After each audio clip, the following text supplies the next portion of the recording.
Hello and welcome to the Aftershock. This is our second interview here at Coachella for San Jose Earthquakes preseason. We're here with the one and only Cristian Espinoza. Cristian, thank you for joining us. It's good to speak with you face to face. We always see you on the video conferences where it's just our voices, but it's good to connect with you here. Thank you. It's a pleasure to be here talking with you guys. Yeah.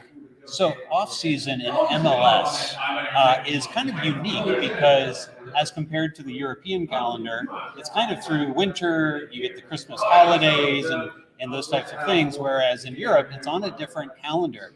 What we hear from some European players coming in the league is it's so long. It's different, and they have a tough time adjusting. After all this time, have you fully adjusted to the MLS calendar, and do you like it better than the European calendar, or do you like the European calendar better? To be honest, I adapt in the both cases. I think you need, as a team, put more effort to be able to be in the post-season calendar. So if you are in the post-season, your holidays will be shorter. But at the same time, we also start early in the year because in the end of February we are already playing for the league start, and then we don't stop. And we have so many games during the season. So I think the rest that we have is fair. It's good.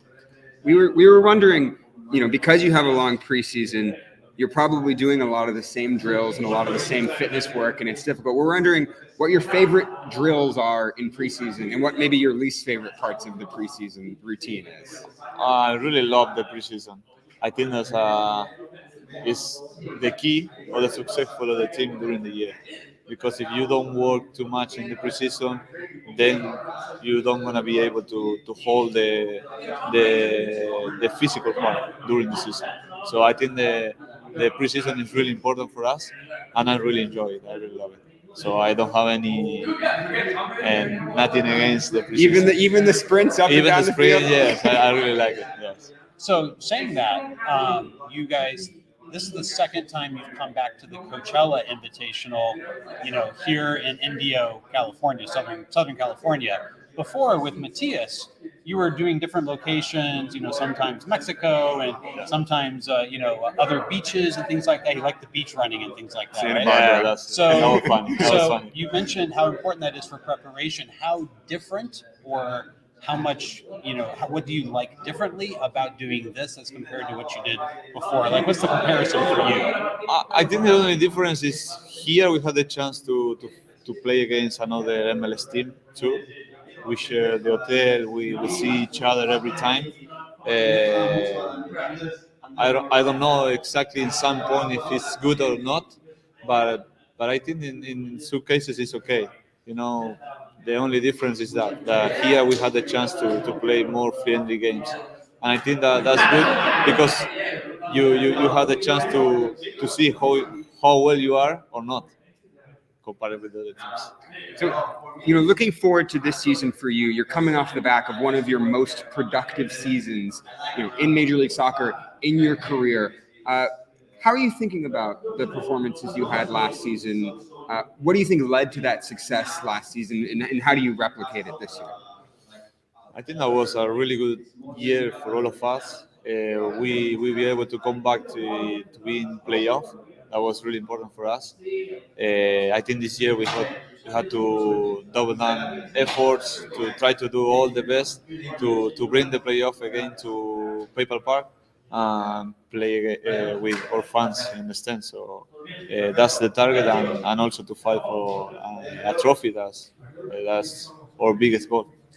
And you were rewarded after such a great season with a brand new contract.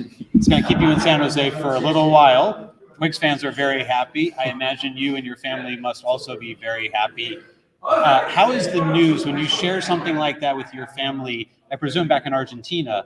How is that type of news received? That, well, I'm going to be in the United States for another 3 years, but it's a big new contract. Yeah, that's weird because it's a mix of feelings. In one part they are very very happy for us because they know that we are really happy in San Jose, that we really enjoy to be there. Our kids were born in San Jose, so it's a really special city for us, for my wife and for me. But also at the same time they are a little bit sad because they know that we're gonna be more years away from the family, but it's part of my life, so they accepted and I accepted too. Do you see yourself potentially staying in MLS beyond your playing career, maybe from a coaching perspective or being involved with the league, or do you think you'll return to Argentina and look for challenges down there? No, to be honest, I really would like to be here. My goal is become in the future become a coach. So I try to do everything that I could to achieve it. So hopefully here in San Jose. Teach those players how to do cutbacks. I love the cutbacks. Okay. Very good. I will. And, Your and question. speaking of the cutbacks, I want to talk a little bit about the way that your game has changed over the last few years. Because now that you have the new contract, you've had a really productive few years.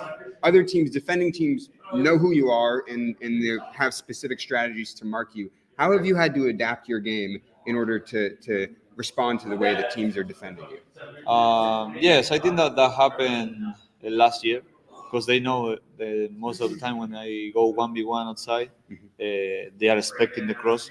So in some points I maybe had to, as you say, cut back or maybe turn around the ball to the other side and try to put myself in a different position of the field to be able to score or to assist a teammate. Is that something that you're working on in training, finding different runs and combinations and patterns, or is that instinct that happens on the field? We train everything. I think that Lucci likes to be in every detail, so he talked to us about that so many times that he wants to me like not become like just a player can be 1v1 outside, even I can play inside, and that gave me the chance to be closer to the goal, and that's good. Yeah, so one of the new players who's come in, Amal Pellegrino, they haven't gotten to play with him too much yet, a couple of practices or so, but he's a Golden Boot winner from Norway, scores about 25 goals a year in that particular league. He feels like quite a different player than you're used to having on that left wing. Cade Cowell, known for his speed and dribbling and attacking, and probably the same with Benji Kikanovic and other players on that wing. He seems to be more cerebral, find his spots. He's not necessarily as fast, right? And so, but he knows how to find those spaces.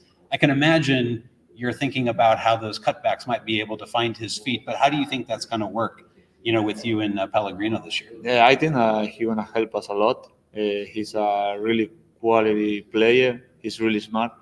As you say, he's really smart finding those spaces in between the lines. So that really important for us to have a player with that quality playing the left back is really good. So I obviously wish him all the best, and hopefully he's gonna help us a lot in the attacking part. Who are you excited about in the attack this season? Is there anybody in preseason that scored a couple bangers, a couple top bins goals that looks really good in preseason camp so far that you think can take a big step up this year? I think Paul Marie scored a bang. You saw that one. Last game that was really good. But he scored a couple goals like that during the season. He's known for that. Maybe he's for me he's a really good player. He's playing a different position that he used to play, but he adapted very well, and hopefully it will be a good year for him. And, Jack Skane now getting a shot. He's a player who you've probably practiced against for years. We've always heard has been like a really great player in practice. Now getting the opportunity to show it on the field, got to start with the starting group the other day in that attacking midfielder role. What's different when Jack's on the pitch as compared to maybe what you're used to the players that typically have been starting? I think that Jack is very explosive player. He's really fast. And I think that is really helpful for us because having those kind of players that can break the lines in between the lines with a full spin, that's really good. And the players who are in behind knows that they can play the ball in behind, and we're gonna run for the ball and fight for the ball. Now that Cade has gone to Mexico, who's the fastest on the team? You, Jack, or Benji? Or somebody else that we don't even know about? I think that Benji is the fastest one. You think Yeah, I think that Benji is the fastest one. Yeah. Fast player. Yeah. Well, thank you so much for joining us on the Aftershock today, Christian. Oh, Congratulations on the new contract. Thank you. Such Thank a you very big year much. last year. It's going to probably be hard to replicate those numbers all the time, but we wish you the best in the pursuit, and hopefully we see you in the playoffs and get a chance to MLS Cup this year. Okay, thank you very much. Thank you, Christian. All right.